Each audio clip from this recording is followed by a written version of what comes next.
Good morning, folks. Welcome, observers. It is Tuesday, June 16th, 2026. Last night's live stream was much shorter than normal and fully on target. Loved it. Hope you didn't miss it. Today we're going over seismicity. There was an uptick yesterday. We've also got cosmology, astrophysics, and meteorology to cover today, so let's begin at the last 24 hours on our star. We find another extremely quiet run.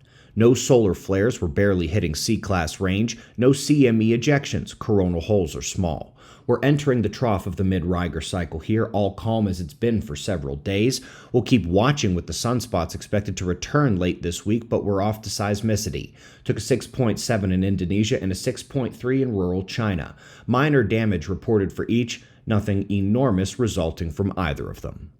Quick cosmological note, as this is their enormous story of the year so far outside of the little red dots from James Webb. However, they've created a straw man. Most scientists who condemned the universal expansion didn't deny its existence. They said it was the result of cosmic magnetic repulsion, not dark energy. So in a way, this article is correct in the stated facts, but that's not its goal, is it? The goal is to debunk its detractors, and the people they are hinting that they're debunking are not making this argument. Up next, we're off to M83, and Hubble data is showing astronomers something they refuse to believe, but which all of you already do. They don't know nova. The term's unexpected, not part of the mainstream model. Anomalous, that's what's being thrown around as nova remnants reveal there is still a star at the center of them, but there's not supposed to be. Not so super, eh? But a bit more practically relevant for us humans here on Earth, welcome to the tropical season for the Americas.